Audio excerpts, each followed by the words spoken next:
Hello, Internet. Welcome to my audio only special today. I'm joined with my roommate and my lovely friend, studio art major Lou O'Neill. Hi. Lou is here today to talk about books with me. We wanted to talk about books and music and how the two intertwine and the cool things that authors are doing with music lately. We also are kind of a certified yapper duo, so I can't tell you how long this is going to take. Maybe hours, Maybe days, hours, potentially. years, a millennia. I want to start off with just a couple of your recent favorite books that you've read, because you're always reading something new. Okay, so I just finished Demon Copperhead, which was an amazing book and also has a lot of music referenced in it. And was actually what helped me contextualize when the book was set in because it kept talking about like early 2000s music.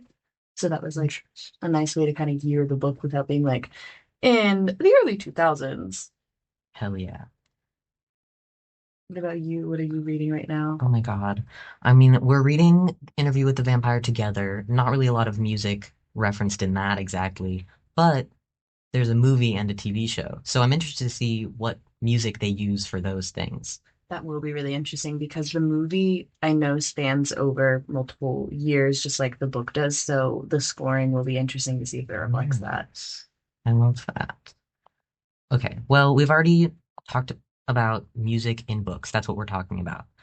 But so there's music referenced in books, like in Demon Copperhead. There's also the book you just finished, The Women by Kristen Hanna, which is set during the Vietnam War in Yeah. America and references a lot of music and how it's tied to that era. Yeah, so a lot of the music is like Bob Dylan, and you have the Mamas and the Papas, and then of course you have like Creedence Clearwater Revival, Fortunate Son, so music that was really popular at the time. I thought something that was really interesting is hearing like what music was played on bass and how the main character kind of talks about as she's in Vietnam longer, how she realizes it's a big part of like the propaganda, even that Yeah. they're using for the troops to be like, yeah, we're so American. Yay! Yay! Yeah, we were taking a road trip and Lou finished the book and we listened to some of the music that was played in the book and we all had like crazy realizations of like, whoa, I've never really listened to the lyrics of like American Pie or um what is it? Is it God Bless the USA or something Yeah. by Bruce Springsteen? And we were like, wow, this is kind of a lot. No, it's really interesting thinking about music in the context of the time that it's like actually released versus how we're just like, oh man, this song from the 70s that the hippies were listening It to. was the vibes. But it's really because they were trying to push this very pro-American agenda on the American people, but also on the troops who were in Vietnam. Yeah. I think that's so freaky. Did you listen to a lot of that music while you were also, oh, I guess you were listening to the book, so you weren't listening to music and reading the book at the same time. No, not like at the same time, but a lot of times when I would like stop listening to the book because it would get too heavy, I'd listen to the music and like I also did a lot of outside research on stuff that happened during Vietnam because I just got super interested. I have family who served in Vietnam, so learning more about it, and I would like be listening to the music, reading these terrible, War real, stories. yeah, and I'm just like, it's really interesting, art versus what happened historically and kind of how they How match they that met. way. Yeah, I like that.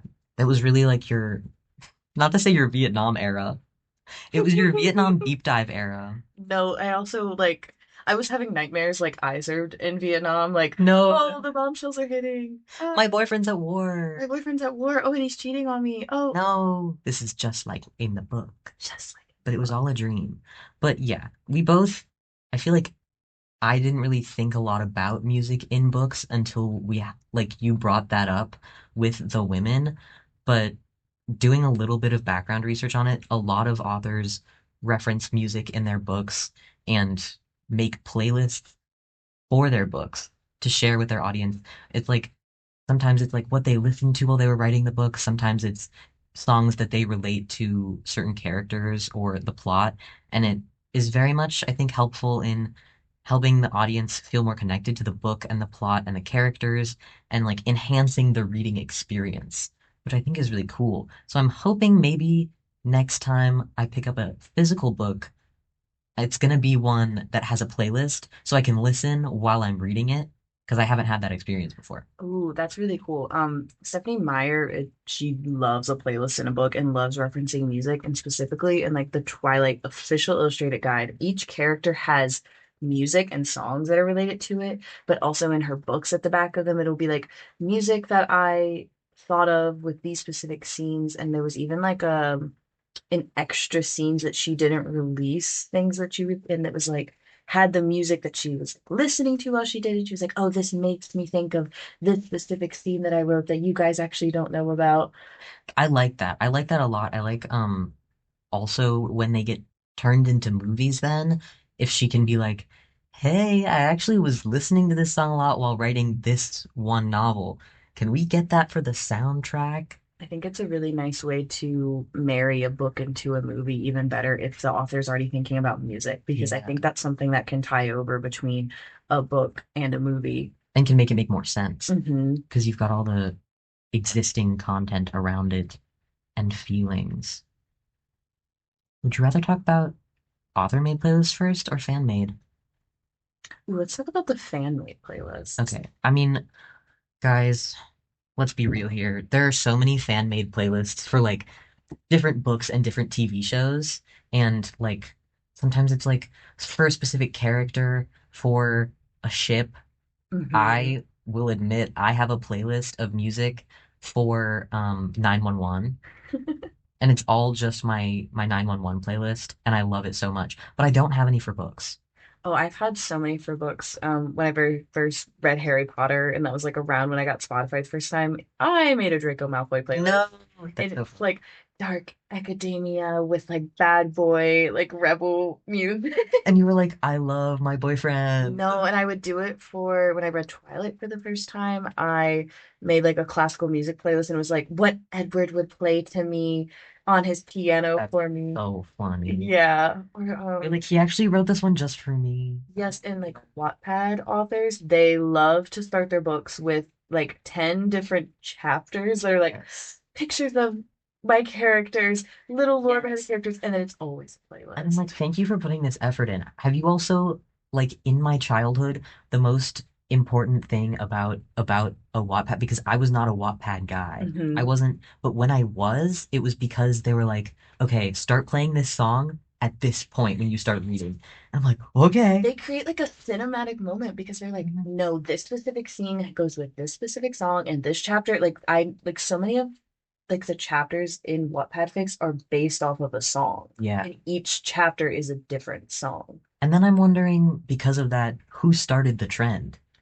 Ooh. Because like obviously writers are listening to music and getting inspiration from that, but I feel like they probably didn't start sharing that a lot with their audience until the Wattpad girlies were doing it. And honestly, I feel like it's Wattpad first with that, and like Yeah. fan fiction first, because if you think about a lot of books that started including music in it, like Twilight, Is like 2010s era, yeah, and I feel like late that 2000s. from there on, books that I've read have had more of a music influence in them and like Yeah. including that in their writing. And it's not just something that they share in an interview. It's like I'm putting this in the I'm text putting this out copy. there. I think also, yeah, I think they're definitely taking their cues from their readers, which I think they should be doing. You're catering to me, cater to me more. Exactly. Give me what I want. Give me exactly what I Yeah. asked for. And also because they can see what their fans are interacting with outside of their own book better, like on Right. the internet and seeing like, oh, people really like when there's music in there. People like when there's a specific scene set to a specific song. Now it's Okay. like a marketing thing too. Like I was looking at some authors' websites and there was one, Alexandra Bracken, who's a young adult fantasy author. I haven't read any of her books, but I went on her website and she has several books and a playlist, at least one playlist for each book.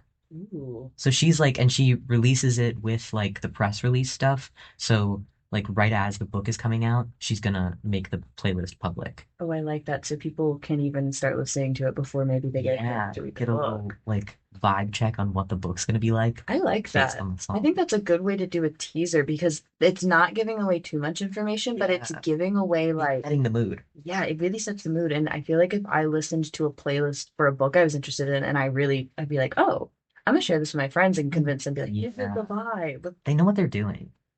I hate when marketing people are good at their jobs, I know it's kind of personally. scary, but I also like as a marketing nerd, like I'll watch a It's commercial and be also like, really cool. actually, Oh, actually, I see what you did there. There's also, I did like the craziest 5 minutes of research before we came in here, and Goodreads apparently has a list of books that have playlists by the author.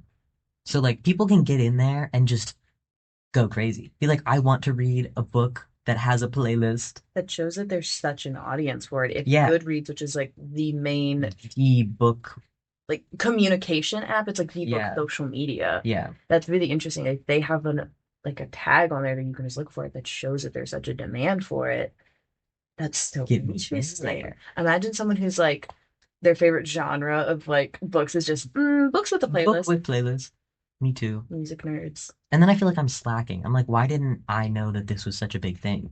Why was Yeah. I slacking on the book industry? I feel like it's because we've kind of grown up also in the era where like music and books have been really intertwined. I mean, even think about like fan edits of Yeah. like the movies that come out after. Some people just like they take like random clips and they like Ooh. it's not even like there's never been a TV show made off of the book, but they're gonna make a But they're fan edit gonna they're out gonna of random find stock clip.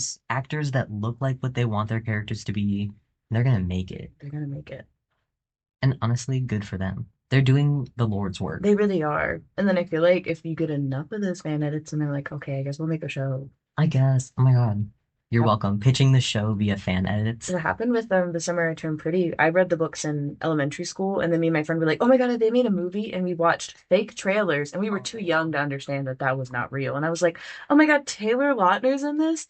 And then lo and behold, years later, the show has come out, and it's interesting. But music's a really big part of it, and music was a really big part of the original books. But I think there's been a really big disconnect between the music in the original books versus the music in the TV show. When did the original books come out? Let's see, I was in elementary school and I read them and they had been Yeah. out for some time. So like 20, early 2000s, 2010s, So like disconnect probably being they wanna modernize appeal it. to the Yeah, because it's new set audience. in now times, not Yeah. early 2010s. So we have a lot of Taylor Swift, Olivia Rodrigo, like that kind of music in the show now. But in the book, it was a lot more like classics music. And like, I think there may have been like a Taylor Swift reference in But it it. was old It Taylor. was old Taylor Swift, not new Taylor. There's so much new Taylor Swift. I feel like that's like both fun and disappointing It was really because fun with the first season, and then ever since then I'm like, it just feels too cliche, and they're just kind of taking this mold and repeating it. lame. We should get rid of those. They should put us in the writer's room. They should. We need to be in every single writer's room for everything that we're interested in. Give us all the budget, please. Some other examples, another example that I found of an author who is very dedicated to her characters is Alice Oseman of Heartstopper. Oh, Heartstopper, yeah. I Was Made for This, I think is another one. Loveless. They have playlists for each book, each series, and also some for specific characters. And then also, that was one where it was when Heartstopper was made into a TV show. The soundtrack has never not been good. Oh, yeah. They kill the soundtrack, and I think it's mostly because they have Alice Oseman as a part of the creation of it. It's so important to have authors as a part of TV show or movie adaptations. They should be in that chair for at least some portion of the time. Like Divergent, what happened in the last movies? I don't know. It's I refuse to not rewatch them. it's not the books at all. And the last book was actually really good. It made sense for the plot. That's a whole nother That's a whole podcast. that's a whole episode, guys. But with Heartstopper, you're so right. Like the playlist of plays, the soundtrack for each show has been absolutely phenomenal and brings like tears to my eyes every time. It's perfect. And that book series is set in sort of more modern times. So they're also like in the graphic novels, they do have like you can sometimes see like what the characters are listening to. Like if Charlie's having a bad day, you're gonna see what he's listening to. Yeah, that's gonna tell you how bad the day is. Yeah. And then they're also what's interesting also with that is they're also like portrayals of a real 2020 2015-ish gay teenager and like what kind of music they listen to. Cringe a little. And yeah, and like through that, the music that they picked for the soundtracks is like celebrating queer artists. And I Yes, think that's super I cool. really like that the soundtrack also goes with the show's kind of ideologies Oh of yeah. that, of like supporting queer narratives, but also not just doing it in a way that's like, we're just gonna put any gay person on the soundtrack. It's like Yeah. They intentional put with real what thought into it. song, but also the artist adds extra layers to it. Real. It makes it feel more like a queer show for queer people and not a And queer not story for the straight like people. no shame to Love Love Simon. Simon, but that is a gay movie for straight people. Oh yeah, Bleachers is like the number, but Yes. oh, I do love the songs that are in that, Yeah. but Like it's fun. It's just not the it most authentic piece of media you've no, ever it seen. really is not. It's so for the straight people. Love Simon was a book first too, Yeah, right? I've read the book. I believe that that has a lot of music mentioned in it, and I know Leo on the Offbeat has music mentioned, which I think Leo on the Offbeat was a much better book than Love Simon because also like it was plus size, like bisexual, lesbian representation. Yeah, It we was are also seeing. thicker, Sometimes I am seeing too many white boys. just gay white boys. Yeah, And that's awesome, but also again, that's why it's for the straight people. yeah, more easily digestible. Yeah, since by the way, is this relating to anything? You just put this in here for me? I did Okay. put that in there for you. I'm never letting glue on my notes again. No, it was so fun texting back and forth on a Word document like high school. I loved that. Yes. Oh my God. Okay, this is another book that I wanted to bring up for this because I totally forgot about it until I was doing my notes. Was They Both Die at the End by Adam Silvera. Has like it is in my opinion a pretty mid book, It's but millennial cringe. it's millennial cringe, but like it's also like it's kind of sweet. Like I did cry, okay? I'll admit that. I I, cried at the end. I've tried to read it before, Were you and not able to then finish it? no, it's not. And then Sierra read it, finished it, was like, "Finally, bitches, let's dive on this freaking book." Like, what was even the point? And I think liked the Well, first so they one, do but tell you in the then title that they both die at the end. yes, but it was like the way it was done, I guess. And then the That's fair. second book, I guess, is like really bad. I think I'm gonna refuse to read it. I wouldn't. Sierra was like, it I was a think it's waste of like my a money. prequel, Yes, it's right? like a prequel, but not, and it doesn't make sense, and it was I don't weird, like and there was that. a lot of weird loopholes. Like I enjoyed there was a lot of music, like also current music. Um I remember seeing like 21 Pilots and Cavetown mentioned in the book a lot. Yeah, And like I liked that. I also thought those characters were very like realistic in that they are preteen teen cringe guys. yeah, and I feel like people kind of forget that like preteens and teens are supposed to be They cringe. actually are. The erasure of cringe culture through social media's constant surveillance state that it's Yes. created is Literally that. interesting. Also, is They Both Die at the End? Is that the book that Adam Silvera and the author of Love Simon collaborated on, or is that another No, that's book? another one. I don't remember the name of that, but that is a different one. I think that's like maybe it's us or something like that. Oh, What If It's Us? What if it's us? I I don't know if that's the one that she collaborated on, but that one also has music, and I read that one. I thought that one was cuter. I have not read the sequel. Apparently, it kind of ruins everything that the first one sets up. But that one has a lot of music in it too, and I appreciated it, and it was done Done well. well. Yeah, because it also is like it's very like a period piece, but in like 2019 or something. Exactly. It, I love a period piece from 20 circa day I'm 2019. like, okay, tell me all about your iPhone 7 and you're listening to The Neighborhood. Oh my Okay, gosh, The Neighborhood. I wonder what the most popular like artist is among the books. And I bet each genre that's a has good question. certain ones, like the millennial cringe rom-commy books that really came They, out between like yeah, 2015 to 2019. they definitely were sharing songs that they were It's mentioning. Bleachers, it's The Neighborhood, it's Mumford and Son. It's the same kind of vibe. But then I feel like that puts also a strain on the authors that are making playlists now. How creative are your audiences expecting you to be? Yeah, do they want you to serve up like something that is familiar to their palate, or are they wanting Do to they hear want deep indie songs? cuts?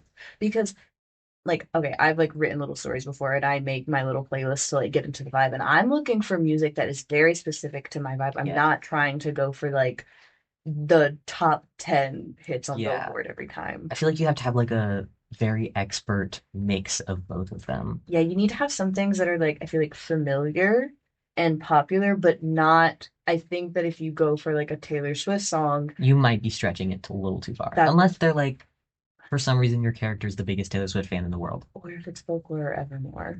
That's different. Those should be used for everything. Use Those are them like, for everything. those are prime Taylor Swift storytelling. No, and I think that that works well because also they weren't like radio hits, so you didn't hear them. But if you threw I Knew You Were Trouble in there, I'm gonna be like, oh my gosh, I don't want to And read this then book anymore.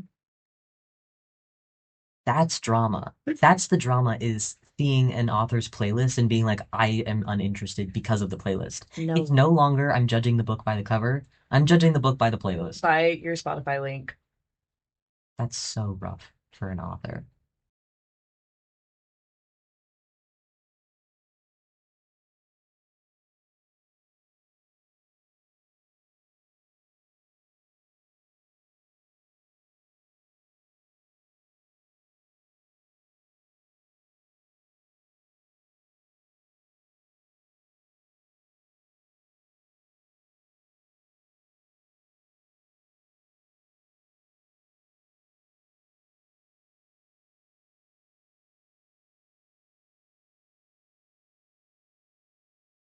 Lou, I have a question for you here that's going to be our last little question of this little podcast episode. Okay, hit me with it. And it is if you wait, okay, I'm gonna hit you with a specific book. If you could have an author-made playlist that's like curated for let's go something popular. Let's go like what is your favorite what is your personal favorite Twilight episode? Twilight movie? New Moon. New Moon. Okay. But that has a perfect It soundtrack. has a perfect soundtrack, so that is Mm, kind of hard. But if you no. could add something to that soundtrack or to the playlist that you think everyone should listen to while they're reading that book, what would your song be? Hmm. Dramatic pause for thinking Because here. I have a playlist. And this is so real.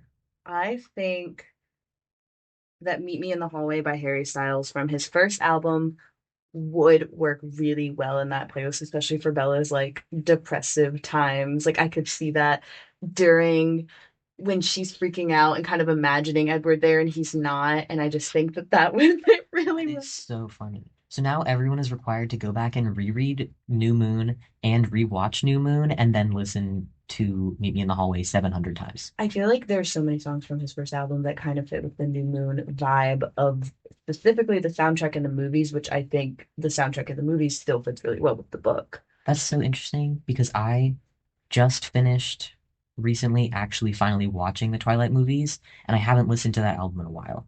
So I'm gonna It's my re-listen to that favorite. album this weekend. If you see me listening to Twilight New Moon during the late fall, just know that I am extremely depressed and not doing well. If Rosalind has played at all, I'm You're not doing suffering. okay. If there's Bon Iver on my playlist, Don't don't even talk to talk to me. me. I Don't ask. have that soundtrack on CD and I will play it in my car and just cry.